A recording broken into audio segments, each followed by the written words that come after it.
Welcome to the Share a Meal podcast. This is Dr. Nyree, and I am here today with a special guest. But before we get to that, I just want to say thanks for listening. I'm so glad that you're here again. I mean, it's you tuning in every single week that just gives me the energy to keep on going. I appreciate it so much. And so this is podcast number 5 of mine. And I am so lucky. I'm really just so lucky to be able to meet through people, which really comes back to share a meal in some way. It's all connections. And today I have on Jesse Engelbrecht, and he is what he is a high performance coach. What does that mean? He's with England Squash, and he has a master's degree in sports psychology, but he's also played squash competitively. And his field is really like what he's so passionate about is mental toughness in squash. But we're going to dig way deeper than what just applies to people who play squash, because squash is a mental game as well as physical, and so is life. And that is what we are really relating this all to. I mean, there's no other sport that brings in so much mental capacity and strategy, kind of like chess, right? Mm-hmm. But also the physicality of an intense sport in a box with another human. So you can kind of figure it. It's like, you going to work every day, living in this box with these other people. And how are you going to win in this box? So Jesse, welcome. Thank you, Nyree. Hey, listen, really well done and launching your podcast. I feel honored to be the 5th person on, so hopefully I do it enough justice. And listen, loving following your incredible work. The Share a Meal project looks great. I'm learning the whole time from you. So listen, we hopefully can have a real good chat, and feel free to dig in and we can talk all these subjects and more. Yeah. So I just want to point out here that I'm on a Zoom right now with Jesse, and his setup is absolutely incredible. It puts all of mine to shame. So Jesse, tell me just a little bit about what you've done in this space already, so that all the viewers kind of know where to find you. Yeah, sure. So I assume you're not talking about my physical setup. I know I've got a mic and stuff in front of you, but my whole setup, right? Is that what you're asking about? I'm actually talking about you are in front of the most sophisticated microphone. You know what you're doing. You look phenomenal. Not just you. I mean, you've got the whole thing. It's like a whole stage. So I see this amazing microphone. I see all these wires. I see you sitting there with nice lighting on you. Tell me about it. There's a reason for this. And what's the reason that you have such a great setup? Well, thank you for all the compliments. What's the saying, fake it till you make it? But no, I genuinely don't think I'm doing that. So no, I started my podcasting in COVID. There was nothing better to do than to talk to other professional squash players and dig into the mind. So yeah, listening back to my early shows, they were great, but I wanted just a slightly better audio. I wanted a slightly better, video. And yeah, just invested, in a decent mic, a decent, I think I don't know what it's called, but it stops the little bits of spit going onto the mic and popping. Yeah, pop screen. That's what it's called. Oh, yeah, they're really worth getting these because you could get quite close to the mic and it doesn't pop on the other side. So it sounds really quite nice and clean. And yeah, just loved talking to all these pros, and it started to gain a bit of traction. And what I suppose where it comes from is I started taking my podcast and cutting them up into what I call micro podcasts, because I'd have some of these, whatever, sports psychologists, elite athletes giving great tips of advice. So then I was kind of extracting 2.5, 3-minute little micro podcasts and then putting them on the platform and that. So yeah, it just started basic, and then it just got slightly more professional. Not a big investment, these things, like a boom for the mic. I think I invested in the mic. That was the main kind of investment. And yeah, I'm just in my kind of my office with a bit of different lighting, and yeah, just it's the one of those, you set it up once and then you don't really have to think about it again. I genuinely have not even thought about my setup for about 6 months. So thanks for the compliment. So it's always there waiting for you, ready for your podcast. Literally right behind. I just pull it down, and I've got this little light there. It's all it's so when I finish, I'll just kind of the boom arm just goes up there, and it sits sits pretty much out the way until I want to pull it down. And a lot of the lessons I give, the boom arm, I think, and a lot of lessons I give on my app, and that I need to record my voice. It's no video, so if I get an idea and I go, I want to do a lesson on such and such, I just pull the boom arm down, press record on my computer, and then we're up and running. That's fantastic. Jesse, tell everybody what the name of your podcast is. So I've actually got two. It started as the SportMind podcast. So I really dove into all the ideas of squash, and that's maybe where we cross paths at some point with Amanda Sobey, a mutual friend that put us together. And then since then, it's evolved more to the SportMind podcast because squash is great. I love squash. It's obviously super niche, and I wasn't able to get guests on the show that were, I managed to get like several doctors, like yourself. Hopefully, we're going to have a future episode.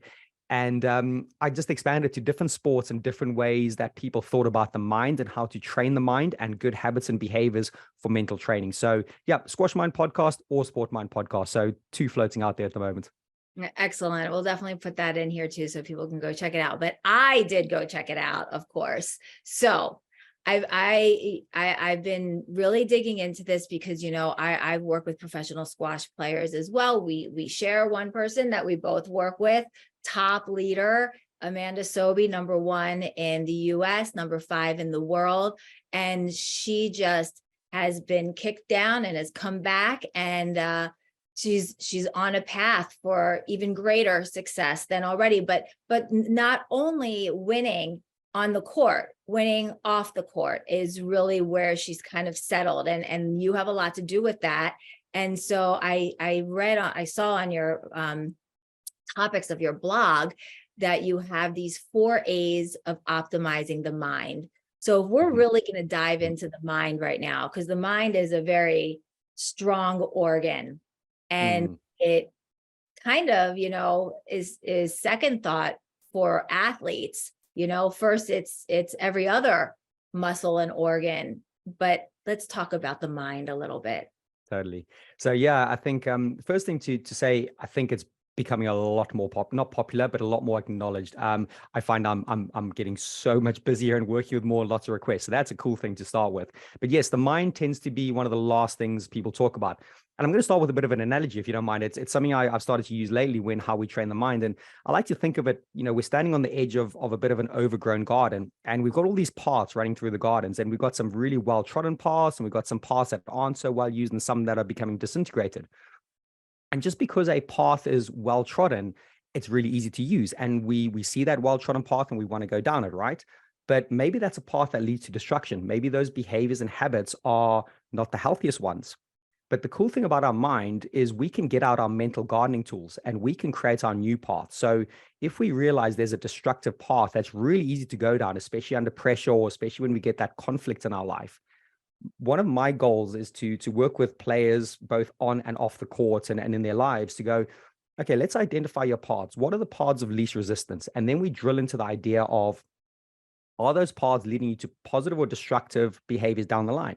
If they are destructive, right, we need to look 90 degrees the other way. And then we go, that's a bit overgrown, and there might be some scary snakes and animals and horrible things in there, but we know it leads somewhere. So then we need to get to work with our gardening tools and start to forge that new path. So that path of the destructive behaviors can become overgrown, less used because it's not well trodden. And we need to start to form these new paths.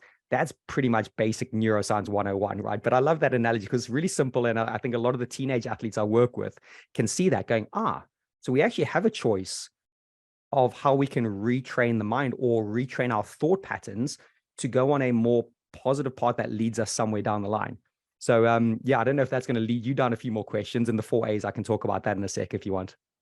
Well, I thank you for that opening right there, because it definitely does. So these paths that you're talking about, and I'm going to bring this back to like the proper terminology, which might be neural pathways. And so these neural pathways, they might drive you into certain directions and you can retrain them. And I've heard this several times, but come on, It's not easy. How do you retrain these, and how many times do you really have to do it to build the new path? Yeah, great question. There's no number to put on this. I'll be honest. They like certain habits, can become easier. Certain habits are harder to attain. For me, to retrain your neural pathways, get a little bit sciencey here. We've got these synapses. So we have a thought, right? And these two synapses have an electrical impulse that fire together. And the more we have that thought or even a habit and behavior, they fire more and they get stronger. They get wrapped in this thing called the myelin sheath, which is basically an insulation. And that means that neural highway is really quick and strong and the information passes quickly. And we're going into the world of neuroplasticity here. And our brain is plastic, right? It's more plastic when we're under 25, but it's plastic our whole life. And it's continually plastic with our conscious and our subconscious thoughts. Really, I love this kind of stuff. I nerd out about it. But I always try to keep it really simple. I try to bring it back to simplicity, even though we can talk at a high level here. So getting to this idea that when that path is ingrained, when that myelin sheath is strong, it's about having honest conversations with athletes. I think a big part of my job is disputing irrational thoughts. Disputation is a really interesting thing and something I'm trying to get better at. That someone might come to me and say, this always happens to me. And like there's always like, that whole irrational conversation. Mm-hmm. And part of to retrain those neural pathways is to firstly dispute it and kind of like, and not be in an aggressive way, but just de-escalate it a bit. So the person you work with just kind of comes back to a normal-ish level and you go, okay, so what's within your control? What's not within your control? I do a lot of work in trying to identify the controllables. When we can identify the controllables, that's where we start to get our mental gardening tools out and start to hack away at those weeds. And like, it's hard. You have to hack, you have to go at this. This then gets into the whole territory of habits, of behavioral habits, thought habits. We can talk about reframing. We can talk about triggers. We can talk about like actions you do to try and either let the thoughts pass or how to kind of hold up that big stop sign. And last thing I'll say on this, if you want to ask me a few more questions, I love to talk about tools. I'm all about tools. So we can talk theory all day long. But one of my main goals, I think, when I'm working with someone is go, right, here's a set of tools for this thing that might not be going so well. Let's go and execute on that. Until you've maybe executed on it for a fair amount of time, don't come back and say you can't do it. Or don't come back and say I'm having the same thing. It's like, there's a toolkit. You need to go pick it up. You need to get the gardening tools out and whack at those weeds. I mean, how could I not ask about the tools now? I need to know what the tools are, because this can be applied in so many different places of your life, and food and eating and, goal setting in this realm is important. And I think that this plays a significant role here. So tell me a little bit about these tools. Yeah, so there's obviously different tools for different situations, but I'll talk at a high level and we can then go into the granular if you want. For me, one of the big things I always try to go is like, right, what is your vision? What is your end goal? What's that big, shiny, awesome, even scary thing out there? Okay, we get that. We put it in a golden frame. We put it up on a wall and we do not touch it because we have zero control over that outcome. There's so many things there. So the tool then I start to get people to go is go, right, your next thing, let's get into the pixels. Like, so you see that picture, you see that frame. What are the individual pixels that make up that goal, that make up that big thing? And we start to reverse engineer. And we need to identify, like I mentioned earlier, which pixels are 100% in your control and which pixels aren't, right? Mm-hmm. We start putting all that down. We get it on the like our buffet table in front of us, so to speak. And then we start to get into this idea of something I call the implementation intention. I really love this. I learned this from James Clear, wrote Atomic Habits. You might have come across this. It's a very simple sentence. I will frequency, or I will behavior, frequency, time, location. I can give it to you afterwards, but you basically fill in the blank. So Let me give you an example. Yes. At 7 a.m. every morning, I'm going to put my running shoes on by my front door, step out my house and go for a 20-minute run. Like, you cannot get more specific than that. Right. One of the big tools that I start with people is going, it's not motivation you lack. It's more about clarity. It's more about, let's get really clear about your controllables. Let's get really clear about you getting them down, written them down on paper, like have them post-it notes around. People probably know this something. I've got other tools that I use, but I'm just using one for now. Yeah. And then holding yourself, but having accountability partners, whether it's a coach or your spouse, your family, to go, I'm delivering on that tool. And I'm going to start to then get that ingrained in my habit. I'm going into my garden and creating a new path here. And, they do say a habit takes about 66 days to form. That's a bit of a vague kind of fluffy thing, which is okay. Mm-hmm. But 66 days is committed a little longer than exactly. a week. Yeah, Yeah. yeah. I think a lot of people at one point was like, oh, 14 days is the magic number. It's like, like kind of not really, So they have, I think this 14 comes days from, is usually where I fail. yeah, right. Interesting, interesting. So yeah, and then if I was to do some work with you, we'd kind of identify like, okay, so like, right, where's the friction? Where's the barriers? Where is the motivation gone? Okay, if the motivation's gone, what's that vision that you told me about? Do we need to readdress that? Because if your goal and your behaviors are not aligned, as in your goals here, but your behaviors are down here, something needs to change. You either need to go, well, I'm accepting these behaviors down here, so my goal needs to drop, or I need to readdress my behaviors to match my goal. Very quite Yeah. simple stuff. But these type of Sounds good. conversations start to move the person from that path of destructive thoughts and similar repetitions of whatever it is to actually gardening that new path that they want. Yeah, look, I mean, I agree with you, and I think that those are some of the tools that I would use too, or I do use when I'm speaking with anybody. But let's just like stick to this world of squash. One Mm, of the things that I work on is creating a meal schedule, because timing really plays mm, a significant role in performance when you're eating and what you're eating. And although I want people to feel free to make decisions at all of these points, because every day you don't feel like eating the same thing, and every day your body doesn't need the same thing, but you need to know what the basics are so that you continue on your mm. path. And sometimes having that kind of structure keeps you on your path. Yeah. I mean, here's a great example. I have when you work with elite athletes, there's good days and there's bad days, there's wins and there are losses. And sometimes losses can lead to not eating after because of the feelings that you have that are associated with the loss, or overeating Mm-hmm. after that same thing. So it's keeping up with that consistency in either situation, because your body, it doesn't know that you won or you lost. Only your brain does. But I like that. your body played the same amount of time at the same intensity, and it needs to be replenished with whether or not it was a win or it was a Mm. loss. So how do you have that conversation with an athlete that is catastrophizing, right? The loss is a big deal and the food is the biggest compromise. What type of conversations do you have? Well, that kind of is my conversation. It is Mm, that your body just doesn't know this. So your brain is in this space of wanting to tell you, well, you don't deserve to eat, or you need to overeat to really feel good about yourself right now. But your body is saying, I need the same thing that I need after every single game. It doesn't make a difference. And if I want mm, to be the best player that I can be, the consistency, whether win or loss, is what's going to keep me at the top. And the truth is, the most veteran players I have noticed do this naturally without being and sometimes they've done this their entire life naturally.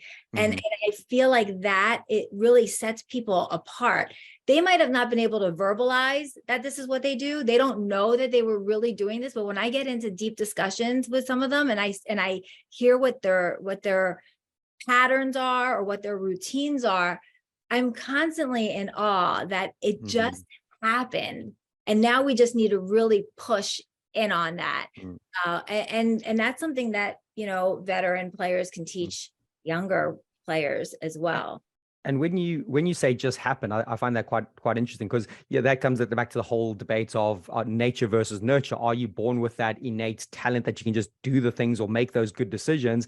Again, I would not argue, but I'm going to, well, even if we have a bad path, we can retrain it. But those athletes you're talking about, yeah, their garden and that path is the good healthy habits, and they've honed that, and it's the repetition.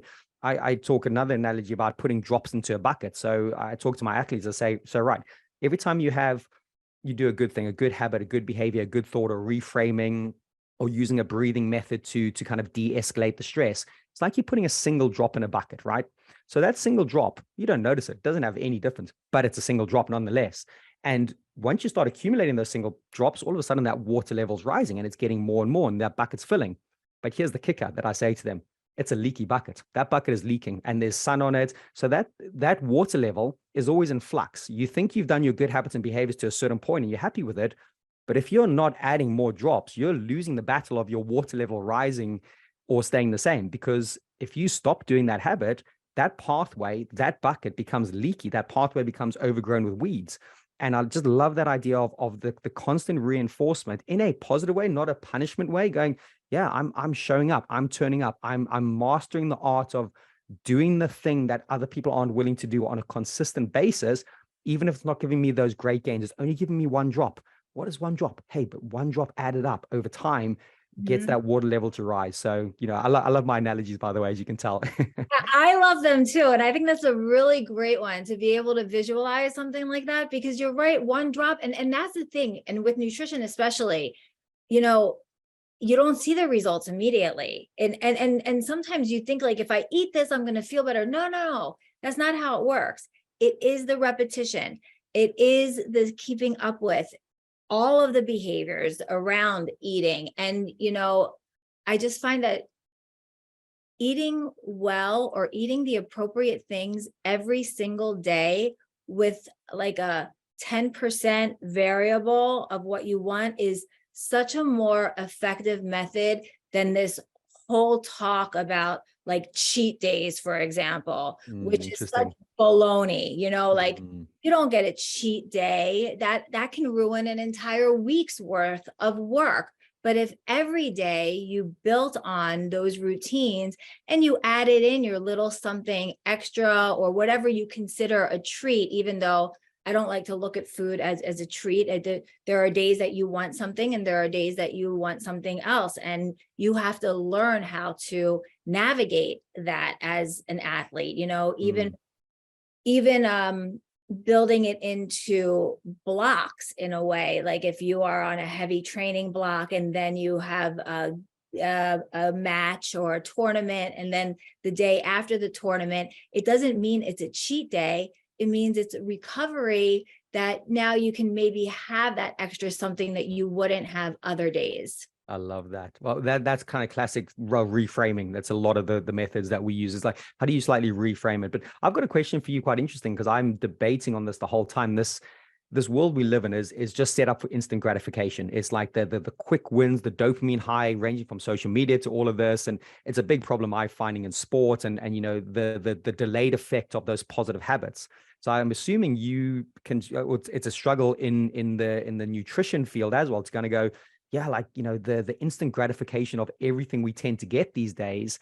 And just the understanding that's like, hey, a good thing, you got to wait for a good thing. Like, all those analogies I use pretty much saying that. It's like, you got to wait for it. Do you find that a struggle, like the modern world of the instantaneous stuff and eating? It's a huge struggle because everyone's looking for the magic pill. I mean, this is what all these supplement companies are doing. They're putting all of this effort into the magic that you're going to feel. Let me tell you, you cannot get benefit from a supplement if you haven't built your foundation of nutrition. That's the icing at the very top.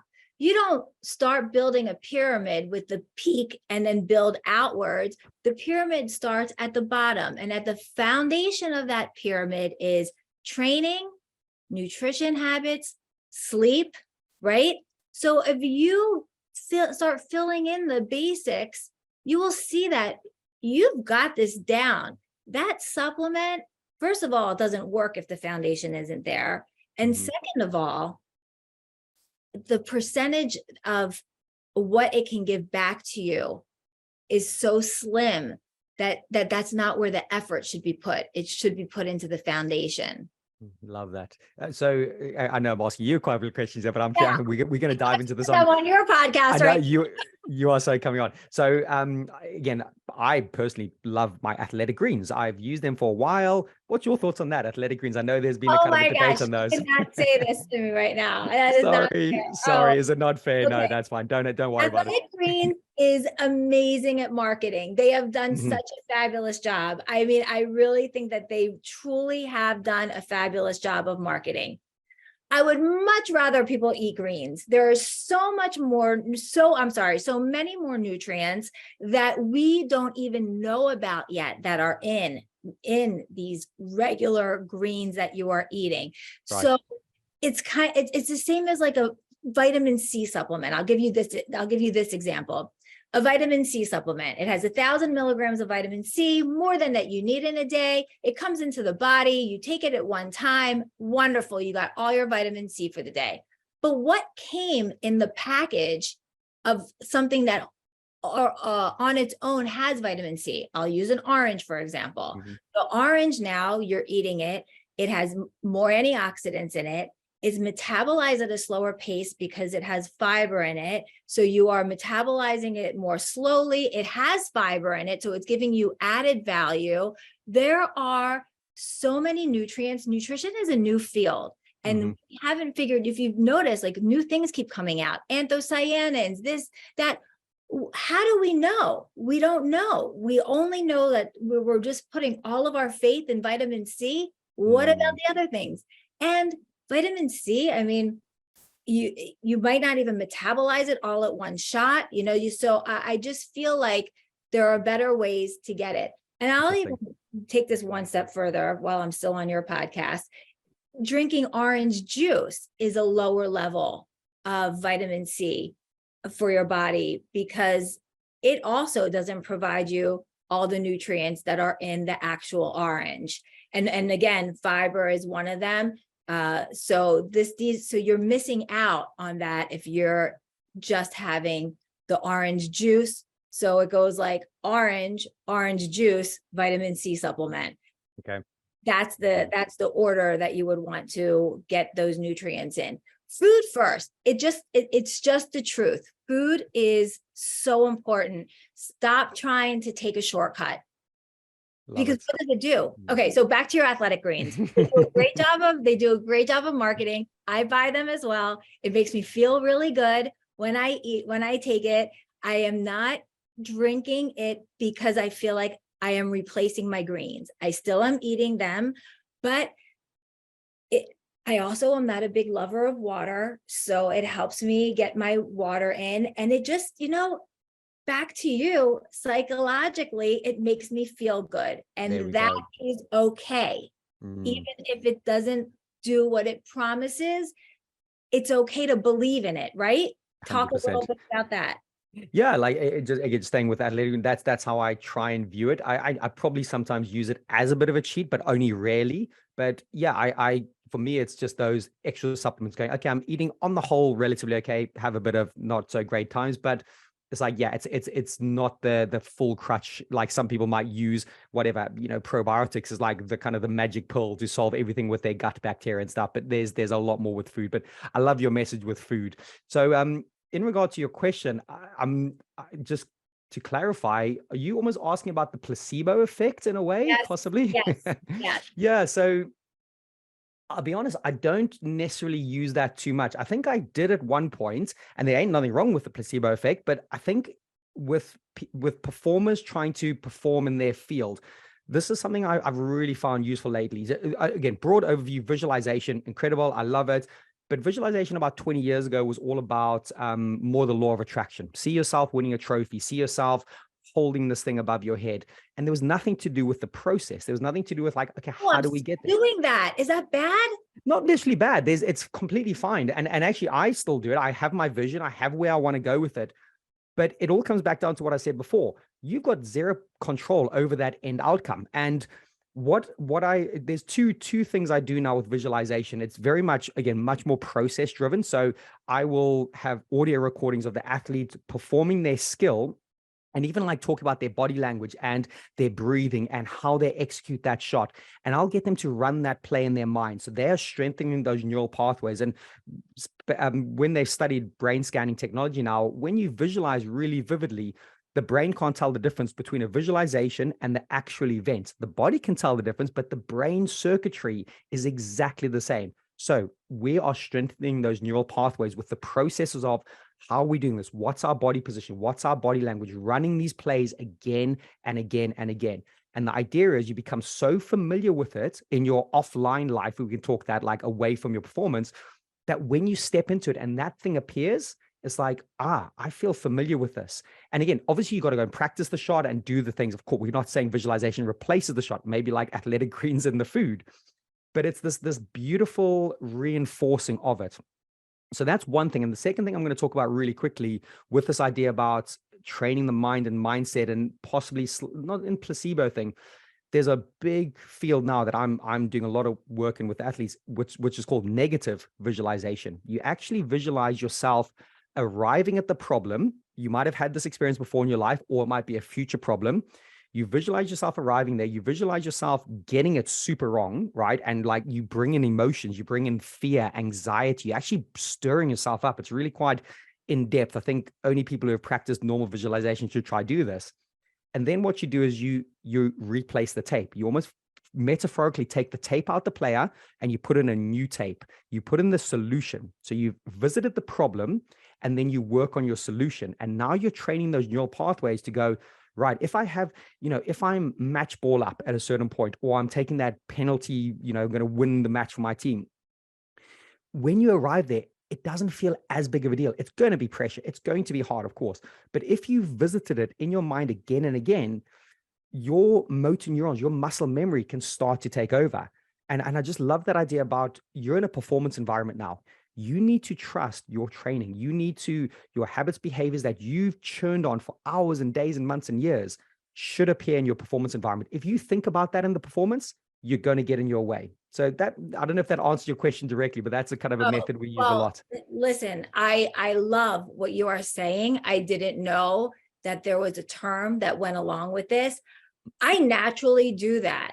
I think I'm a genius. That's all there is to it. There we go. So I must be, because I naturally visualize like horrendous situations so that when I walk into it, I am able to navigate it. I love that. So if I know that I'm going into a meeting and I know that it can be going south, I've already prepared all the negative backlash that I'm going to get. Amazing. So that I can not be emotional through it.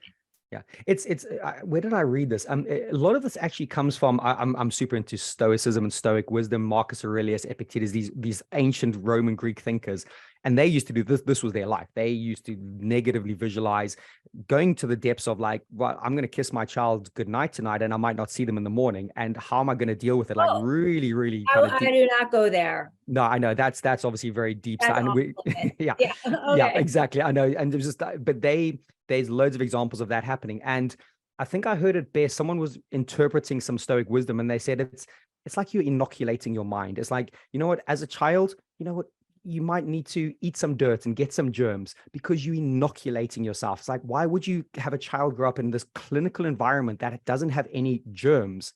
Yeah. And what the guy was saying was the negative visualization that the Stoics used to do was all about inoculating your mind. You're taking yourself there. You're giving yourself mental germs, if we can call it that. Probably a bad description, but I love it. It's interesting because then you get stronger. You add a different layer. You add a bit of an armor suiting to yourself that makes you be able to respond to those things better. So it's cool you're doing it. So love it. Yeah. Well, that's great to know. It's great to know that this is an approach, and I would say that this is a great visualization even for athletes and what they're going to eat. Again, post game, post loss preparation. Like, what if you put it with the wrong fuel? How do you feel if you're dehydrated going into a match? What could those outcomes look like? Why not just drink another bottle of water? Is it that hard to get there? So, all right. So I'm going to back up a little bit, because you said you were talking about the brain. You're talking about like the functioning of it, the size of this brain and the importance of it. So I'm going to talk a little bit about like this. It's full of live active tissue. The main nutrient that crosses the blood-brain barrier is glucose. A lot of athletes believe that glucose is bad. It's sugar. You shouldn't have it, but that's what feeds the brain. So if you don't have this glucose, and like the brain alone uses over 100 grams of carbohydrates a day, just the brain, that's normal. Okay. So that's not even now thinking about the added amount that it needs for intense thinking. And it needs fluid. So like, what happens to the brain when it's not getting the nutrients that it needs? I'll be honest, I do not know. That's outside of my. So thank you again, lovely setup. But I'm transparent. I literally. Sorry if that just took all the wind out of your sails, but I'm being super honest. Right. Jesse, these are things you need to know. I know, I do need to know. But listen, this is part of almost what you said I thought was incredible. Like I didn't know some of those stats that you put to me, and this is where I want to grow my knowledge of this. So yeah, for me, the fueling of the brain with the nutrients is definitely a field. Hands up, I am very at my early stages with it. So, for me, I wouldn't even want to kind of just make it up on the spot because I don't think that's genuine if I'm being honest with it. So yeah, that's why I think I've only interviewed one other nutritionist on my show, and I definitely think I need to get you on. Do you actually have an answer for that, just out of interest? Because I love the kind of the glucose, and I wasn't aware of that. What does happen to the brain functioning at that point? Okay, so it decreases speed, the speed of neurons. So you might have heard the term like brain fog. Memory can be decreased. So even with a 2% dehydration of your body, which a lot of people live in this 2% dehydration. So there have been studies, like simple studies, where they will ask people to complete a simple puzzle, nothing that's difficult, put this puzzle together and then do it in a dehydrated, unfed state. And they're still able to complete it. It just is at a slower pace. And so these are the things so if you are an athlete and you are going to make a decision 1 split second slower than you would because of this hydration or nutrition that you're not getting, what could happen? And what can happen is injury, soft tissue injury, leaning in the wrong, like you went the wrong way. You knew to go the other way. You were 1 second off going the wrong direction. Even like in basketball, fast break, you take it wrong direction. Now you like sprain your ankle. Because why? Because you just didn't have enough fluid in your body. Because you just didn't eat one extra piece of gummy bears. You know what I mean? Like this. Yeah, totally. Interesting. Then this is when I come back to that foundation. A supplement there is not going to help you. No. You know what I'm saying? Like you need that foundation there. And you're talking about nutrition, 1, 2, 3% increase in performance. But what if you look at the additive value every day, 1, 2, 3% increase in performance? Or you look at the opposite end of what is the taken away value. What could happen if you don't do this and injury occurs? An unnecessary injury, of course, is what I'm talking about. I'm not saying like, someone takes you out, but I mean, muscles, when they're not fed with the proper fluid, they get tight. A tight muscle leads to a tear. Like these are things that they're, you want to pay attention to it. Yeah, no. So again, it's probably, full transparency, it's probably my most unresearched area. I love all these different things. I love sleep, by the way. For me, sleep is like, I put that as such a high thing. And I do a lot of kind of talk to my athletes about optimizing sleep and getting sunlight in your eyes in the morning and evening, blah, blah, blah, all this stuff. But yeah, I'd love to investigate more of the idea of the slowing of those synapses down. That's what it sounds like is happening there. Those electrical impulses are being delayed somewhere because of the lack of glucose, the lack of hydration at those key moments. And those electrical synapses, they don't have the right electrolytes available. And they're also not going to fire appropriately. So you need to have your sodium, you need potassium, you need chloride, you need those there to fire off efficiently. Love it. Well, thank you for educating me. And I'm sorry, I couldn't you set me up beautifully. You set me up beautifully and I didn't come smash it down. Okay, but so brain fog, that is really like that's the way that you could kind of describe what would happen. And you don't necessarily feel it. See, that's the thing with nutrition. The athlete isn't going to say like, oh, I felt brain fogged, because the adrenaline is there. They're in the moment. Like there's so many other things that are greater feelings that are taking over. But if you really want to get to the heart of what you could have done to prevent that movement or whatever had happened, yeah, you can bring a lot back to nutrition.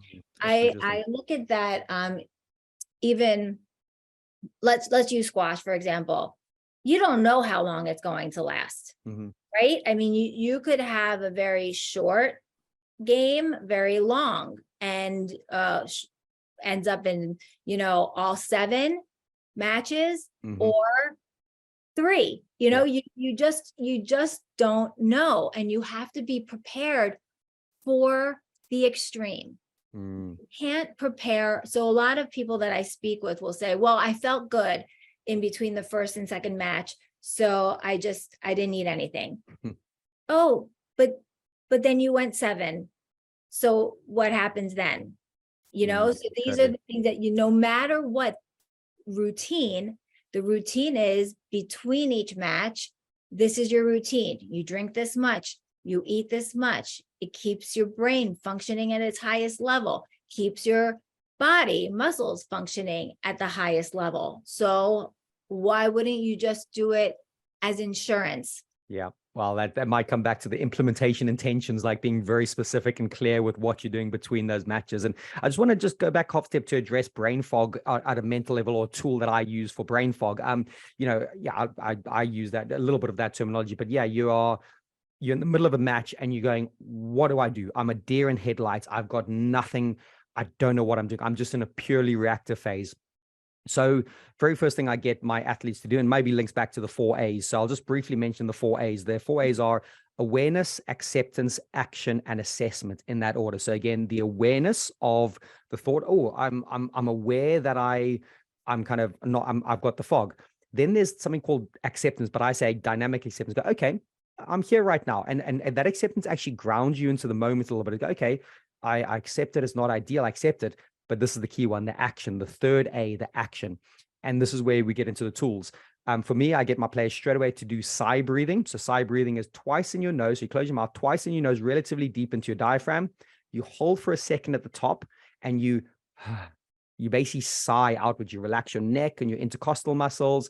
You do just 2 or 3 rounds of that. It only takes about 4 or 5 seconds.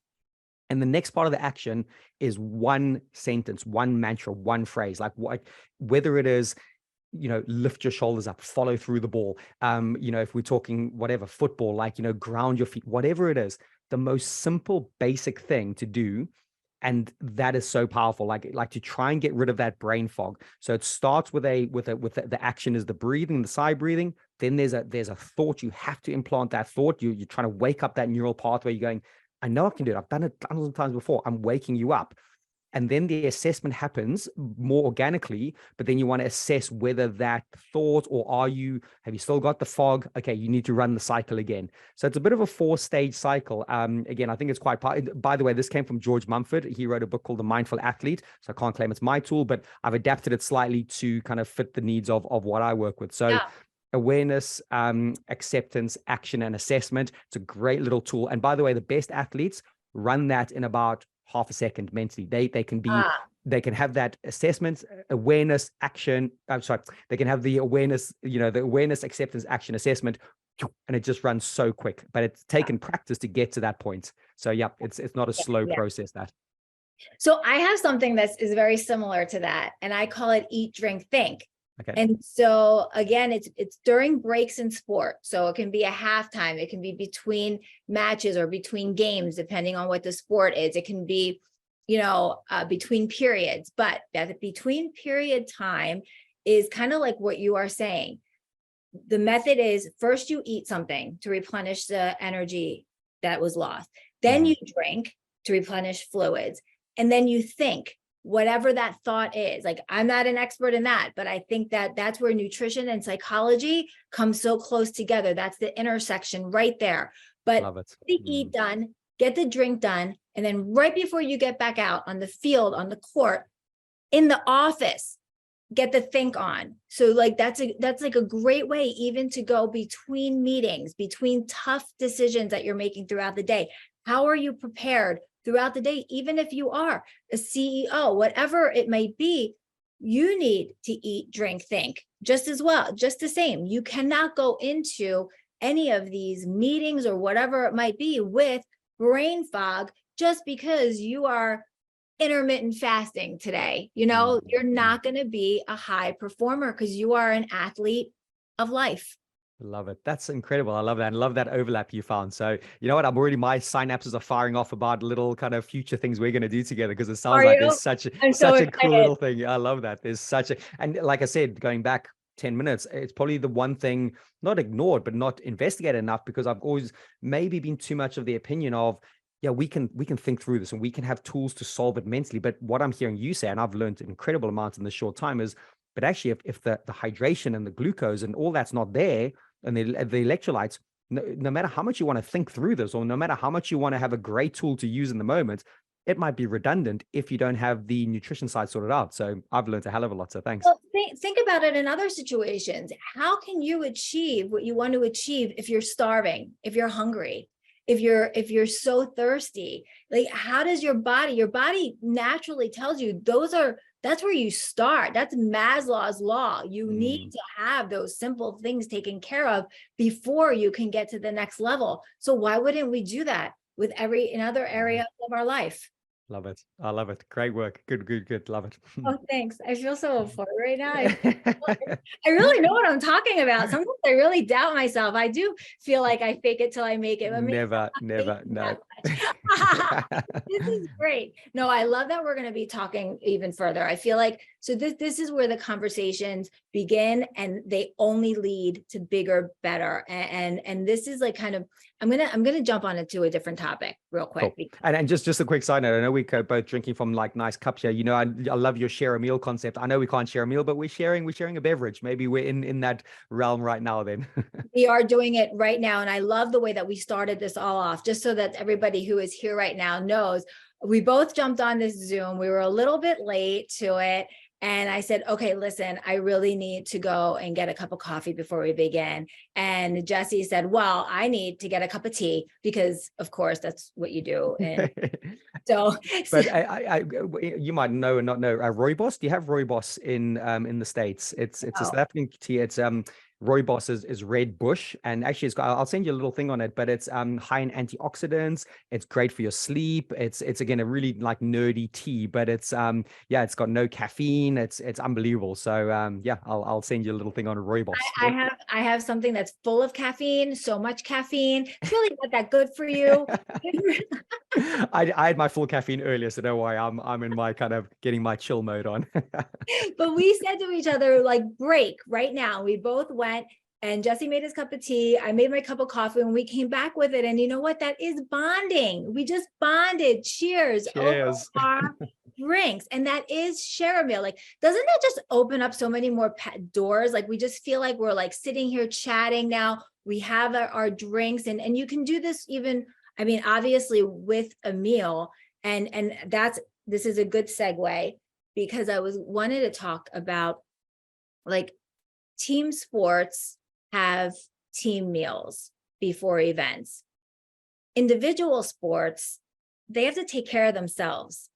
And they, you know, it could be lonely. It could be eating in the room 4 hours before a game, and you're just kind of sitting, and you need to be ready, and you need to embrace that meal and know the purpose of it, because it is pregame. You are going to have something refuel. You have to pack your bag, so when you go, you have your routine of what you're going to eat right before, what you're going to eat, drink, think in between, and then what you're going to recover with. You have to have all of this there, and you are the person who's taking care of this, especially in a game like squash.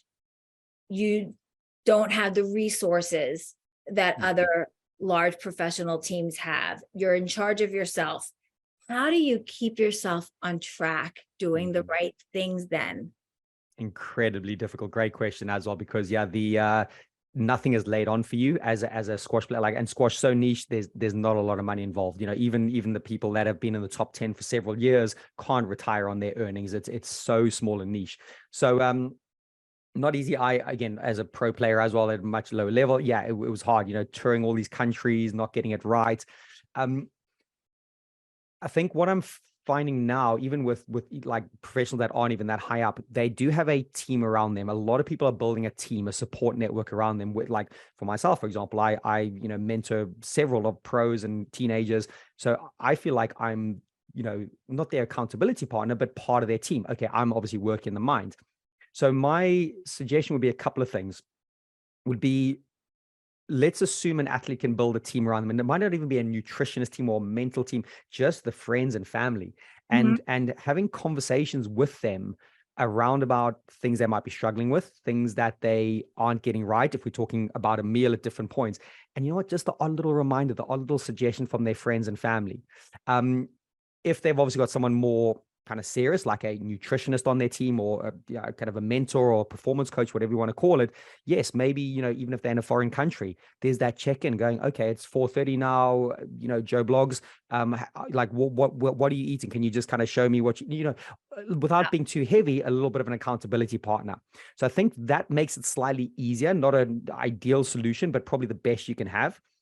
And before I carry on, there's obviously a big acceptance. There's an acceptance that you are an individual sport. You are fending for yourself. You are a little bit like, right, I'm out here touring the world and changing my flights.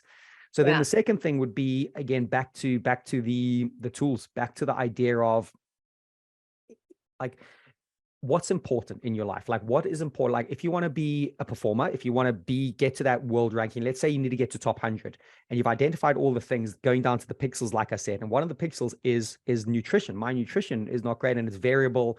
That's when you become much more intentional. You start to make it a habit. You do actually train yourself to get to the point of going, right, at a tournament. And you could even work out a bit of a formula. At 7 o'clock, I'm playing. I don't know what it like. Everyone's like, give me 3.5 hours before. 3 o'clock. Yeah. 3 o'clock there we go. Is your big meal. There we go. So, like going right.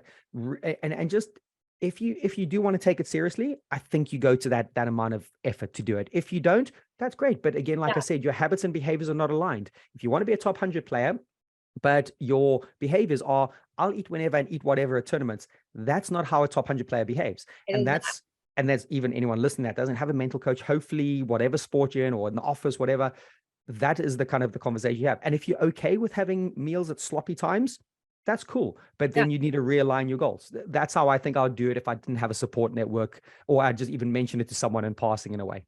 Yeah. And that's the way to do it.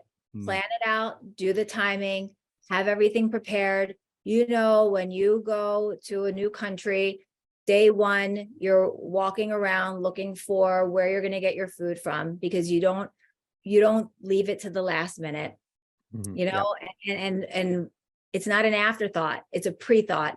These are the things that have to be set up for you. So like, suggestions that I have for world travelers is take a loaf of bread and peanut butter on the road with you, so that you always have it, and your bars, and like be prepared from the beginning, so that you can't go to bed hungry. That ruins your sleep, right? Like, what are you going to do to make sure that you're getting that proper sleep? It all is interwoven. You cannot leave one piece of it out if you want to be the best. Exactly. That and if that's not what people want, that's cool as well. That's great. That's cool. No problem. Yeah. Exactly. But if someone comes to you, do it, but you can't complain you're not the best if you're not. If someone seeks you out, or myself, or a coach out saying, hey, this is my vision and journey, and then all of a sudden there's a breaking of the contract, so to speak, or like, it's like, well, actually, like, you're saying these things, but your actions, behaviors don't do it. What's that famous Navy SEAL quote? You don't, under pressure, you don't rise to the level of your expectations, you fall to the level of your habits and behaviors. So, which means, like, you can think you're going to like go to pressure and get to this amazing point, but actually when the pressure really hits, you are falling to your level of your habits and behaviors. Okay, what the Navy SEAL do is they try to align both those things together. So like, my expectations are to survive this firefight or whatever. Okay, have I trained myself that my instincts take over in that moment? That's what I'm trying to get a lot of my players I work with thinking, like, going, okay, you might want to be this, but you're only going to fall to what you've inputted. You're only going to use the pathway that you've actually carved out in your mental map in a way. You're the second person that I've spoken to this week that brought Navy SEALs into the conversation. Who was the other one? Who was the other one? What was the conversation based on? Oh, the conversation was really the same, building Mm, habits, doing the right things to achieve highest level of performance. And this was with a chiropractor that I was talking to, an acupuncturist, and nice. because I was really saying like, and when I found out that he was a chiropractor, my obsession with being cracked, and I love hearing the crack sound. Oh, And do you? No oh, worries. I just am. If you saw my Facebook, oh, it's an embarrassment. I watched so many cracks, and I said, I just want to be cracked like that. And his response was, it might not even help. Like, I can make you feel better without feeling that crack. And my response was, I don't believe you, because I need to hear it to know that it worked. But then we got into like the Navy SEALs, and it's actually, we need to get to the root of the problem. Why does Mm, your neck feel that way? Is it really, well, root of the problem, change those behaviors, make changes in your habits, stretch every day, whatever it is, everything that I don't want to do because I just want to be cracked and be healed. Same with us. I mean, all of us, we're all kind of looking for exactly. that quick way, and there is no fast track. Mm. There's no So fast. on that, it's a little kind of experiment I've been running with myself. I'm calling it the magpie effect. So the magpie likes the bright, shiny thing, the magpie bird. It always sees it and it goes to it. It's like instantaneously the bright, shiny thing. And what I'm personally trying to do is challenge myself. When I feel that bright, shiny thing, oh, there's a cool distraction here. There's a cool project just landed in my inbox, or someone's asked me to do this. And of course I can get excited by it, but I just try to stop and check for a second going, is that shallow high, is that the thing that is the bright, shiny magpie that actually might not be the right thing for kind of taking me on the vision I want to go on, where my journey, I want to start to kind of, forge that path. So yeah, it's just, I'm not sure kind of if I'll go not further with it, but yeah, I just like that idea. If something appears in your periphery that's really bright and shiny, often, the pizza, the donut, it tastes immediately good. It tastes great. But the more something is great in the moment, actually, they might be the things that are the exact opposite for our long-term benefits and our long-term gains. Or maybe learn how to share a meal. That's great. So like, sometimes you need to give yourself that fix of that magpie moment, but you don't need a lot of something to do that.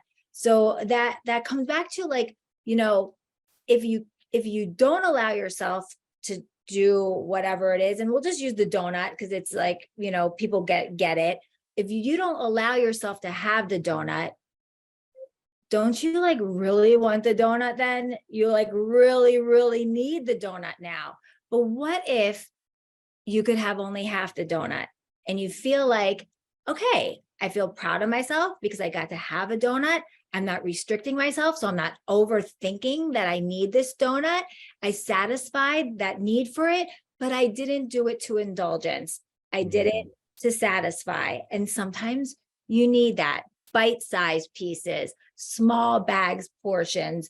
You don't need a lot. And I think that's really where this world has gotten to. Just Amazing. too much of everything. Carbohydrates are not bad for you. Too much is. Fat is not bad for you. Too much is. Too much of anything. I don't care if you only eat carrots. It'll still be bad for you. You will turn orange. You turn orange from eating too many carrots. So, everything has its downside. Totally. Yeah. Yeah. Good advice. Again, probably I'm maybe a bit guilty when I get into that. Yeah. I want to get that right. That behavior, that habit. It's like, bang, guy rail so strictly on. And it's like, I'm doing, and yet look, it's worked out good to certain things, but yes, I think there needs to be some flex and balance. So yeah, great advice there.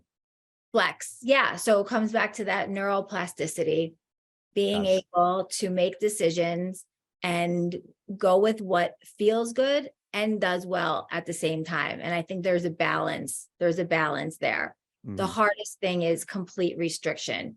I mean, right, you must know that also leads people down the wrong path. Yeah, totally. Like, I'd never prescribe that, or kind of one of my tools wouldn't be like, this is the only thing you have to do. And if you kind of go away from it, we never talk again and forget. It's like, of course not. But yes, there's, as a coach as well, so not just a mental coach, but actually on court, you've got to understand the carrot and the stick. Like when do you kind of give the carrot? When do you give the stick? And it's certain, that's where you read the person, you understand, like right now, they just need an arm around their shoulder. Actually, in 2 weeks, they're on a good high and they're just being a bit lazy. Here comes the stick. Like you get back on it. So yeah, it's again, maybe sometimes the individual can't see that themselves. That's why having that support network and that team can also help. I got to tell you, that's a really important skill for coaches, to know when you push somebody and when you just back off and give them the support that they need. Every day doesn't have to be the same. Every day doesn't have to reach the same goals. And sometimes I feel like young, ambitious people want, to stick to those black and white rules of accomplishing certain things. Whereas as you are in it for a while, you begin to see the variances and how there are days that you just need to put your goals aside and reach the goal of the player. Yeah. Love it. Same with nutrition. It's all the same. Listen, what do you have to leave me with? Give me something to leave me with right here. Yeah. It's probably more because I think I've said a lot of the stuff that I'm really passionate about, really dedicated about. I suppose the thing to leave you with is similar to what we just started talking about there.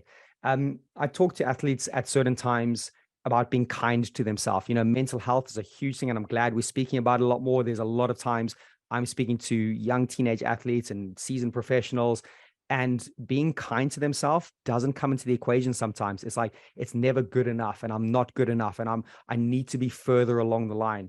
And something that I talk a lot about, and I'll leave it with this, is the idea of comparison. Comparison is such a great and terrible thing at the same time. As soon as you're comparing yourself to others, it's the thief of joy. Comparison is the thief of joy. What you've got to keep trying to find, in my opinion, is compare yourself to who you were yesterday. Compare yourself to the person and the journey that you are on. How can you run your own race? And actually, different days and different times, you've got to be kind to yourself. You've got to go, actually, it ain't been a good couple of days, and I'm okay with that. I don't need to turn up and, we want to pluck up the A pluses every time we do something. But actually, what I find the best athletes and the most well put together people do, they strive for A plus, but they accept B minus a lot. They accept, yeah, I might be going through periods of B minus, and it's okay. It's cool. They don't live in this kind of the ultimate highs and the down of the lows. They live in more of a bandwidth that's a little bit more neutral. And I think that skill of the comparison tool, because I kind of learned this, Michael Phelps talked about this, that is all about him running his own race. Like, he did what he needed to do on a daily basis. When he got in the pool, when he was competing at the highest level of the Olympics, he ran his own race. And a part of that journey, he talks about his mental health, that yes, he wasn't so good at being kind to himself, being compassionate at the right times.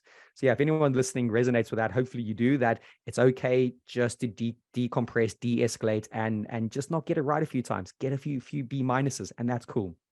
I love that. That's so good, Jesse. Everyone needs to hear that. Jesse Engelbrecht here. He was fantastic. I'm so glad that we connected.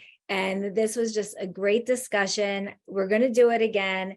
And we might even break these down into like 10-minute little talks, which I absolutely love that too. SportMind, sports athlete. Here he is, and talking about share a meal. Jesse, thank you so much. And I hope that you have a great day, and you have a great event coming up tonight. So I'm going to be on for that. And I'm so excited. Brilliant. So, and just a final thank you for you putting this out into the world, making the effort to do it. More of these conversations need to happen. Share a meal, getting it right behind it. I've learned a hell of a lot. You're an incredible host. You're only going to go in the right direction. So thank you so much for your time today as well. Thanks, Jesse.